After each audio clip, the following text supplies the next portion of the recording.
আপনারা জানেন হাসিনা যখন ভারতে পালিয়ে এলো তখন এদেশের মিডিয়া এমন ভাবে বললে যে বাংলাদেশের হিন্দুদের আর থাকার কোনো জায়গা নেই বলেছিল না? হ্যাঁ না বলুন ভাই? আমাদের শুভেন্দু বাবু বেটা মুসলমানের বাড়ি খেয়ে খেয়ে এখনো পেটে ঘুষি মারলে লাচ্ছা সিমাই পাওয়া যাবে নন্দীগ্রামে। কথায় কথায় এখন আমাদের বিরুদ্ধে বলে, তা বলিয়ে যা। ও বললে 1,50,00,000 আর হিন্দু বাংলাদেশে থাকে। আমি কেন বলছি এটা? আমি তো তারপরে বাংলাদেশ সফরে গেছি।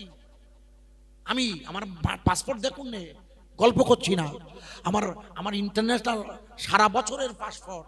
আমি এই রংপুর সিলেট সব আমার ডায়েরি দেখবেন, গল্প করছি না। আল্লাহ জানেন অহংকার হয়ে যাবে, ছোট্ট করে এলো বলে বলছি। যেহেতু বাংলাদেশটাতে বাংলাদেশ, ত্রিপুরা, আসাম বিভিন্ন রাজ্যে আমি যাই, সব প্রোগ্রাম যে ছোট্ট করে বলছি বোঝানোর জন্য। কেন বাংলাদেশের জমিনে মিডিয়া এমন একটা প্রচার করলো, অথচ মনে করে দেখুন শুভেন্দু বাবু দাবি করলো যে 1.5 লাখ হিন্দু আছে, আমরা রেডি আছি, পশ্চিমবঙ্গে আসেন, আপনাদের কোনো সমস্যা নেই। ও ভাই ভাই রাগ করবেন না জানো, একটাও হিন্দু ভাই বাংলাদেশ থেকে পার হইয়ে এপারে এই ছিল? একটু হ্যাঁ না বলেন না কেন? আপনারা জানেন না, এই জন্যই জানেন না, আপনার জানা নেই। কারণ এইটা হচ্ছে অপপ্রচার। কি অপপ্রচার? একটা উদাহরণ দেয় তাহলে মাথায় ঢুকবে অপপ্রচারটা। আপনার মনে করে দেখুন একটু ছোট করে মনে করে দেখুন, উত্তরপ্রদেশের যোগী সরকারের এলাহাবাদের হাইকোর্ট, আপনারা মনে করে দেখুন 16,000 মাদ্রাসা, 17 লক্ষ ছেলে মেয়ে যেখানে পড়াশোনা করে। কত লাখ? মুখস্থ করেন।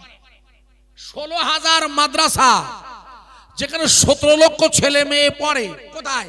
শুধু উত্তরপ্রদেশের কথা বলছি, বলো শুধু উত্তরপ্রদেশটা, স্ট্যাটিস্টিক্স লিখে নাও। 16,000 মাদ্রাসা, 17 লাখ ছেলে মেয়ে। যেমন দারুল দেওবান, সাহারানপুর, দারুল নাদোয়া, নাদুবি, যেখান থেকে নাদোয়া থেকে পড়লে নাদুবি হয়। আর তাবলিগ জামাতের ছেলেরা যারা যান দেওবন্দে, তাদের পড়ে এলে লেখা হয় কাশিমি।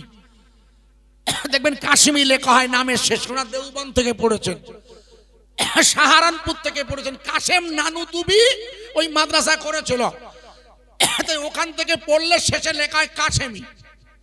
এটা হচ্ছে পদবি লেখে দেখবেন। যেমন ইদানিং দেখবেন অনেক বক্তার নামের শেষে আছে আমিনি, আছে না নেই? আছে আমিনি। আমিনি ওর নাম না, বলো নাম যাই হোক, শেষে না আমিনি জুড়ি। বসিরা টুজুরির নাম ওইটা দিলে লোকে চেনে ভালো, তাই অনেকে আমিনি দেয়। কিন্তু দেখবেন ওটা কিন্তু পিতৃদত্ত নাম না, পরে জুড়েছে। আমার কথা বোঝা যাচ্ছে কি?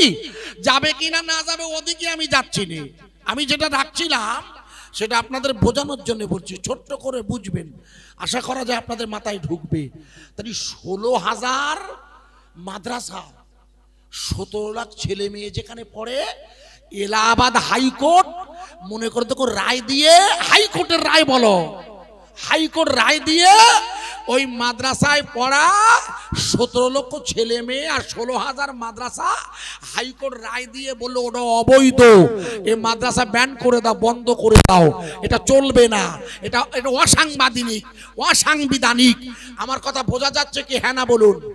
এর আগে তো মানে অসমের হিমন্ত বিশ্ব শর্মা অলরেডি 6,000 বন্ধ করে দিয়েছে ক্ষমতার জোরে। হাইকোর্ট বলে দিয়েছে। মনে করে দেখুন, আল্লাহর শুকরিয়া আদায় করুন। প্রথমেই মনে করে দেখুন, বর্তমান যে বিচারপতি ছিলেন, তিনি রিটায়ার করেছেন গত 10 তারিখে। উনি একটা মারাত্মক রায় দিয়ে গেছেন যাবার সময়। উনি এলাহাবাদ হাইকোর্টের মাদ্রাসা বন্ধের রায়টাকে খারিজ করে দিয়ে উনি বলে গিয়েছেন, মাদ্রাসা এটা শুধু কুরআন নয়, কোন ধর্ম নয়, এটা পৃথিবীর মানব জাতির জন্য সমস্ত রকমের যত প্রয়োজনীয়তা, যেটা আমাদের রাষ্ট্রপতি বলেছিল যে কুরআন এটা মানব জাতির কল্যাণে মুহাম্মাদুর রাসূলুল্লাহর কাছে আল্লাহ পাঠিয়ে দিয়েছে। সুপ্রিম কোর্ট ওইটাকে মেনে নিয়ে সুপ্রিম কোর্ট মামলা খারিজ করে উত্তরপ্রদেশের সরকারকে নোটিশ দিয়ে দিয়েছে এবং গোটা ভারতবর্ষের কোন অঙ্গরাজ্য, কোন কেন্দ্রীয় শাসিত অঞ্চল, কোন মাদ্রাসা আর কোরআন আর দ্বীন আর বিজ্ঞান বন্ধ করতে পারবে না। একবার জোরে বলুন নারে তাকবীর। একটু জোরে বলা যাবে না নারায়ে তাকবীর? আরো জোরে বলা যাবে না নারায়ে তাকবীর? আরে কোরআনের দিন, কোরআনের ইতিহাসের জয় মানে রাসূলুল্লাহর ইতিহাসের জয়, ঠিক না বেঠিক ভাই? খুব ভালো করে শুনবেন, ছোট্ট করে বলছিলাম যে জায়গাটা বোঝানোর জন্য। আপনারা মনে করে দেখুন, আপনাদের মনে নেই বলে বলছি, যখন নির্বাচনের তৃতীয় পর্ব শুরু হয়েছে, তৃতীয় পর্ব, থার্ড, দুটো পর্ব শেষ হয়ে গেছে লোকসভা ভোট, তৃতীয় পর্ব শুরু হবার সময় হঠাৎ করে প্রধানমন্ত্রী বললেন, আমি হলাম নন বায়োলজিক্যাল সৃষ্টি। মনে করে দেখুন, উনি বলেছেন, আপনাদের মনে নেই, আমি হলাম নন বায়োলজিক্যাল, আমার জন্ম। নন বায়োলজিক্যাল মানে কি? নন বায়োলজিক্যাল মানে হলো যে সন্তান পিতামাতা কর্তৃক জন্ম নেয় না, একে বলা হয় নন বায়োলজিক্যাল। আমরা হচ্ছে কিন্তু বায়োলজিক্যাল।